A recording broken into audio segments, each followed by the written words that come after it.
Nah, kita akan baca beberapa ayat terkait ihsan yang mudah-mudahan nanti kita bisa ukur kita masuk atau enggak sih dalam kelompok ihsan ini. Yang mana tadi saya ulang lagi, dicintai Allah disebut 5 kali, innallaha yuhibbus muhsinin wallahu yuhibbul muhsinin, 5 kali Pak, paling banyak dalam Al-Quran. Ayat yang pertama di surat Al-Baqarah 159 bunyinya wa anfiqu fi sabilillah wa la tulqu bi aidikum ila tahlukati wa ahsinu innallaha yuhibbul muhsinin. Berinfaklah kalian. Ini ciri yang pertama dari orang yang ihsan adalah suka infak. Suka infak. Dia dermawan. Dermawan itu enggak gampang, Pak.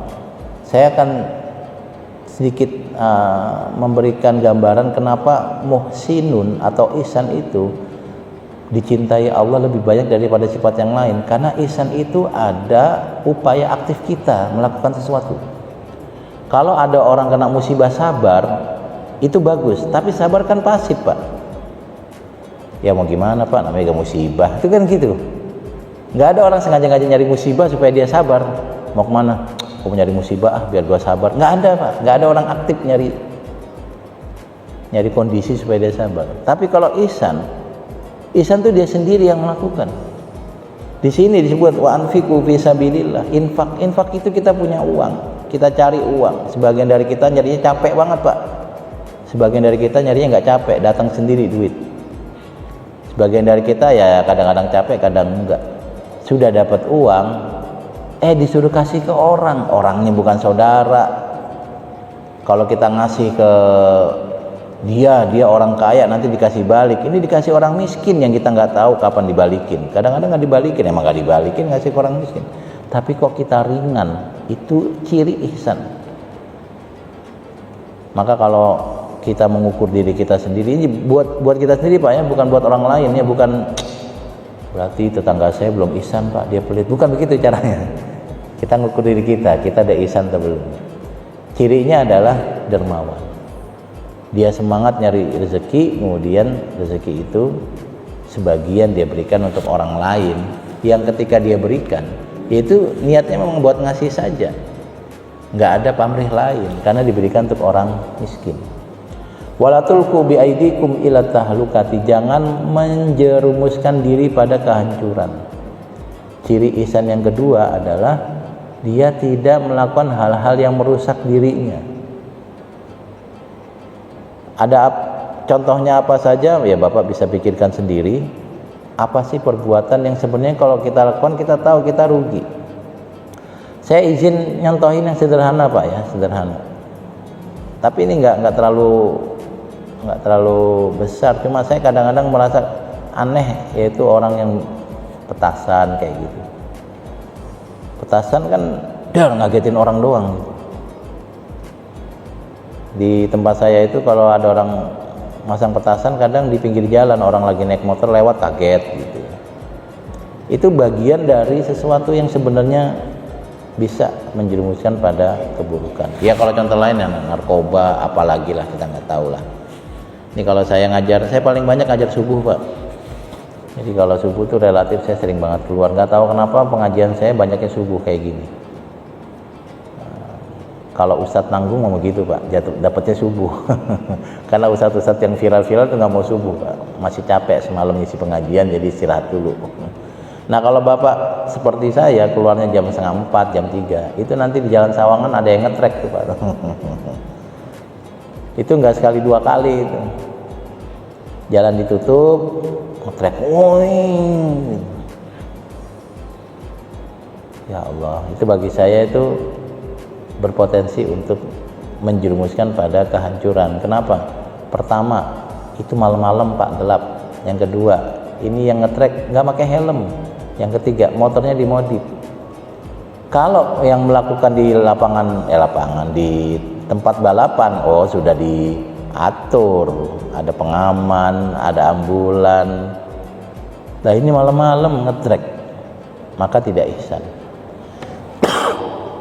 Untungnya kita semua nggak ada yang ngetrek Pak. Ini wajah-wajah orang soleh di sini nggak ada yang ngetrek. Cuma itu contoh. Kadang-kadang saya mikir ngapain ngetrek gitu. Ya hiburan Pak. Ya hiburannya beresiko, Pak. Kemudian wa ahsinu, berbuat baiklah, innallaha yuhibbul muhsinin. Ini ada dua sifat yang perlu kita miliki ketika kita mau menjadi ihsan. Ayat lanjutnya di Ali Imran ayat 134. Wasari'u ila maghfiratin min rabbikum wa jannatin arduha samawati wal ardu 'iddatil muttaqin. Bersegeralah kalian cepet-cepetan kepada ampunan Tuhan dan kepada surga. Wah, ini semangat, Pak. Orang dikasih duit semangat, orang mau jalan-jalan semangat, orang mau naik pesawat takut terlambat boardingnya semangat. Nah, Al-Quran bilang itu semua bagus, tapi jangan lupa semangat masuk surga juga gitu. Surga yang arduha, lebarnya as-samawati wal ard, seluas langit dan bumi. Ini lebarnya, Pak, ya, bukan panjangnya, bukan luasnya. Luas itu kan panjang kali lebar. Ini lebarnya saja langit dan bumi. Makanya surga luas banget, Pak. Kayak apa luasnya ya wallahu a'lam. Kayak apa luasnya, mau lebarnya seluas langit dan bumi. Jadi kalau nanti kita masuk surga, jangan tergambar surga itu kayak Tangsel gitu, Pak, kayak Depok gitu, enggak. Lebar banget. Wa'iddat sil muttaqin, yang disediakan untuk orang yang bertakwa. Nah, sifatnya muttaqin plus muhsinin adalah alladzina yunfikuna fis sarra wad dharra. Lagi-lagi infak saat dia senang dan saat susah, infak saat dia punya duit lebih dan saat dia butuh. Ini enggak gampang, Pak. Saat kita punya uang lebih aja, infak itu kadang-kadang berat. Karena kita pengen, enak juga kalau umroh. Itu kalau tetangga umroh pengen, Pak. Karena kita dikasih foto sama dikasih kacang doang. Pengen sekali-kali kita yang nawar kacang di mana itu kalau kita beli di Balat ya, di Jeddah di Balat atau di mana gitu. Pengen. Tiba-tiba kita kasih ke orang, nunda dulu. Itu nggak gampang. Apalagi lagi butuh duit. Lagi butuh duit. Ini lagi nggak butuh duit aja kadang berat. Nah, maka lagi-lagi cara mengukurnya kita lihat apakah kita sudah gampang ngeluarin duit atau tidak. Wal kadhiminal ghaidha, yang kedua adalah menahan marah. Marah itu sifat kodrati. Kita boleh marah, boleh sedih, tapi Al-Quran memuji orang yang mampu menahan amarah. Bapak dan Ibu sekalian, dalam keseharian kita punya hak untuk marah, banyak banget. Tapi ada orang yang memilih untuk diam, Pak. Ya Allah, perasaannya begitu aja, ya Allah, udah diam aja. Itu gak gampang, Pak. Tidak gampang menahan amarah itu. Tidak gampang. Saya pernah lagi parkir mobil, Pak, nganter keluarga belanja. Saya matiin mesin, saya di dalam mobil. Istri sama anak belanja. Nggak tahu kenapa ada orang naik motor nabrak gitu. Saya lagi diam, orang mati mesin. Ya saya diam aja, nggak ada masalah. Pas besok pagi saya lihat, copot plat nomornya. Berarti kenceng juga, pengok dikit. Terus gimana, marah nggak?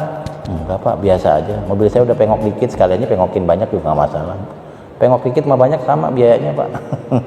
Daripada marah tetap pengok, mendingan diem tapi pengok juga, sama-sama pengok tapi mendingan diem. Banyak kondisi kita bisa marah dan boleh berhak marah, tapi orang yang menahan itu, bisa menahan amarah, itu disebut ihsan. Itu nggak gampang, sangat nggak gampang. Saya kasih cerita dan saya nggak tahu relevan atau tidak, tapi bagi saya ini menarik. Jadi dalam dinamika kita tuh kan ada orang-orang yang kadang menyampaikan pendapat, tapi pendapat itu sangat kacau, sangat kacau. Dalam konteks agama Islam tuh ada pendapat-pendapat yang menurut kita tuh sesatnya luar biasa. Dulu ada seorang kiai besar menanggapi sebuah pendapat yang jelas-jelas sesat dengan amarah. Dia tulis di koran kesesatan pendapat ini. Lalu sama guru saya udah wafat, sepuh banget ya. Dipanggil lah, dalam tanda petik dipanggil. Ditanya, kamu marah sama dia? Iya, dia cendekiawan muslim tapi pendapatnya begini. Terus kata guru saya, Ya kalau kamu marah lalu ada konflik, siapa yang menengahi? Ini ada orang salah Pak, lalu kita nyalah-nyalahin dia, lalu berantem, yang nengahin siapa? Karena kita bagian dari konflik. Lalu guru saya bilang, harusnya kamu nggak usah ikut konflik, nanti ada ke orang yang nyerang, kamu berada di atas mereka, sehingga ketika mereka ada konflik, kita punya otoritas, punya kemampuan menengahi. Sebab biar gimana, orang salah itu bisa dibetulin. Ya itu bagi saya hebat. Kalau saya kan, kalau menurut saya salah, sampaikan salah walaupun marah-marah gitu kira-kira. Nah, Al-Quran surat Ali Imran 135 kalau nggak salah bilang, benar ya, 134, wal kadhiminal ghaidh. Itu nggak gampang, tapi orang yang bisa, dia dapat titel ihsan. Selanjutnya wal afina anin nas, orang yang gampang memaafkan. Ini juga nggak gampang Pak, memaafkan tuh nggak gampang, karena orang menyakiti kita dan kita berhak untuk marah, berhak untuk membalas. Tapi kita memilih untuk memaafkan, itu keren. Gampang atau susah? Dibilang gampang tapi susah, dibilang susah juga gampang. Saya kadang-kadang juga sama, Bapak juga sama. Saya pikir kita orang awam lah, kadang kalau sebel kayak ada susah, berat maafin dia gitu kadang-kadang. Dan itu nggak salah Pak. Saya tegaskan lagi, orang yang marah karena disakiti itu tidak salah. Tetapi kalau ada orang yang memaafkan, itu lebih hebat, disebut ihsan. Karena itulah dicintai Allah 5 kali. Karena nggak gampang memaafin orang, nggak gampang Pak. Tapi kan kita kalau Idul Fitri kan maaf-maafan, itu kan maaf-maafannya cuma simbol. Maaf ya gitu. Coba kalau sebutin, maaf ya saya pernah gibah kamu, saya pernah fitnah kamu, saya pernah nyolong ini, ya nggak jadi dimaafin. Oh, lu yang ngambil itu, malah begitu, jadi nggak jadi maaf tuh Pak tuh. Kita maafin karena kita nggak tahu salahnya apa. Kalau salahnya tahu, bilang nggak bisa, balikin dulu gitu. Gara-gara nggak tahu jadi kita maafin. Maka maaf itu nggak gampang, tapi juga tidak sulit, bisa diupayakan. Saya, Bapak bisa, gampang ya susah ya gampang. Tidak mustahil dilakukan, tapi nggak gampang. Karena itu orang yang mampu memaafkan orang lain disebut ihsan. Kalau Bapak mau lihat kemarahan orang, baca di komen berita-berita di internet, wah itu marah banget tuh, ada kejadian apa, marahnya bakar aja bakar kayak gitu. Wal afina anin nas wallahu yuhibbul muhsinin. Allah mencintai orang yang muhsin. Kemudian ayat selanjutnya,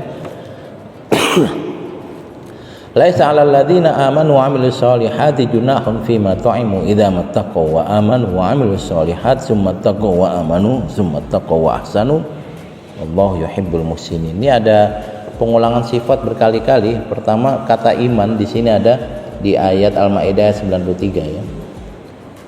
Idza mattaqau, takwa 1, wa amanu beriman, wa amilus solihat summa taqau, takwa lagi kedua kali, wa amanu beriman 2 kali, summa taqau 3 kali takwa, baru wa ahsanu. Maka salah satu sifat ihsan dalam pemahaman kita terhadap ayat-ayat ini adalah kita memiliki ikhtiar yang sangat kuat untuk selalu bertakwa, dan itu nggak gampang. Sebagai orang awam, godaan kita besar. Godaannya bukan karena setan godain, tapi nafsu kita juga yang mendorong kita untuk melakukan banyak kesalahan dan maksiat. Nggak usah khawatir Pak, nggak usah khawatir, karena itu bagian dari kemanusiaan kita. Tetapi kalau kita mau serius menjadi orang yang bertakwa, ini Pak, titel-titel ini jangan dipahami dalam konteks sempit. Berarti orang bertakwa berpeci putih, baju putih, sarungan. Bukan Pak. Bertakwa itu kalau jadi pemimpin yang baik, jadi warga yang baik, jadi jamaah yang baik, jadi pedagang yang baik, jadi birokrat yang baik. Itu takwa Pak. Kalau kita memahami takwa sebagai peci putih, ya balik lagi pada simbol. Jangan. Takwa itu pada sikap dan sifat. Tentang orang yang ihsan, walladzina idza fa'alu fahishatan aw dzalamu anfusahum dzakarullah. Ini yang menyenangkan bagi saya. Ciri dari orang yang muhsinin adalah orang-orang yang ketika melakukan kesalahan, melakukan maksiat, yaitu kita ini maksiat, dzakarullah, cepat ingat Tuhan. orang yang disebut ihsan dan bertakwa itu bukan orang yang nggak punya dosa. Salah. Semua orang pasti punya dosa, kecuali Nabi. Nggak ada orang nggak punya dosa tuh, kecuali Nabi, Pak ya. Kalau ada yang bilang saya nggak punya dosa, Pak, itu dosa karena bohong. Beneran saya nggak punya dosa, dua-dua dosanya. Dosa pertama bohong, yang kedua beneran saya nggak dosa, itu dosa lagi, dua dosa. Demi Allah, Pak, saya nggak punya dosa. Nah, dari tiga tuh, bohong 2 kali, sumpah palsu 1 kali. Ustadz dibilangin nggak percaya, 4 dosanya. Bohong 2 kali, sumpah palsu 1 kali, sama ngeledek Ustadz sekali. Nggak ada orang nggak punya dosa, tapi ayat ini bilang nggak apa-apa punya dosa, dan kita pasti punya dosa. Dosanya banyak banget, Pak. Dosa bukan cuma jailin orang, ngerjain orang, bukan. Kadang dosanya nggak kelihatan, sebel sama orang tuh dosa. Saya termasuk orang yang kadang-kadang kalau HP ketinggalan, nggak usah dibawa lah. 1 hari saya nggak pegang HP itu kayaknya lebih aman otak saya tuh. Daripada baca berita-berita yang rupiah sekian dolar, ya Allah, sedih lagi. Padahal saya nggak punya dolar juga, rupiah juga dikit. Apa yang mau dibeda-bedain ya? Yang penting di rumah ada beras buat makan gitu, bayar SPP anak, cukup buat kebutuhan, udah. Tapi kadang-kadang kita nggak kena apa-apa, tapi gara-gara baca berita jadi ikut sebel. Sebel lagi. Misalnya kemarin ada berita perempuan hamil ditendang preman, ya kejadiannya di mana, ikut sebel juga gitu. Nah, orang yang berdosa lalu ingat Tuhan dan minta fastaghfaru lidzunubihim, itu ihsan dan mutakin, muhsinin dan mutakin. Jadi kita inilah bisa, bukan orang nggak punya dosa, bukan, tapi orang yang dosa lalu minta maaf. Makanya saya secara jujur, Pak ya, suka kalau masjid itu ada sedikit zikirnya habis sholat, ada astagfirullahaladzim. Saya suka itu. Kenapa? Karena kalau nggak dipaksa di masjid ada gitu, kita nggak pernah istighfar, Pak. Saya adalah produk dari masjid musola yang kalau habis sholat ada zikirnya. Jadi kemudian saya jadi, oh iya ada istighfar. Paling nggak habis sholat, ya kalau saya sholat maghrib sama isya, ya bisa maghrib isya ya ada istighfarnya. Kadang-kadang nggak niat-niat amat istighfar, cuma seneng aja gitu, alhamdulillah istighfar, astagfirullahaladzim. Kadang-kadang begitu. Dan orang yang mutakin dan musinin adalah orang yang berdosa gampang minta maaf, gampang fastaghfaru lidzunubihim wa may yaghfiru dzunuba illallah wa lam yusirru, lalu berusaha untuk tidak mengulangi dosanya, walaupun ngulangin lagi tapi niatnya enggak, cuma nggak tahu kenapa ngulangin lagi. Orang awam, Pak, tenang aja. Mutakin musinin tidak tertutup buat kita, karena sifatnya gampang tapi susah tapi gampang. Maafin orang gampang, ya saya maafin, tapi susah juga, mulut doang maafin, hati mah enggak, gitu kira-kira. Istighfar juga sama, astagfirullahaladzim gitu. Kadang-kadang mikir, ya Allah semalam, ya Allah kemarin, ya Allah gitu. Banyak banget kalau mau diistighfarin kita itu. Wa may yaghfiru dzunuba illallah wa lam yusirru ala ma fa'alu wa hum ya'lamun. Dia tidak mengulangi perbuatan buruknya itu, berusaha tidak mengulangi, walaupun nanti mengulangi dia nggak pengen sebenarnya. Itulah orang yang muhsin dan orang yang muttaqin.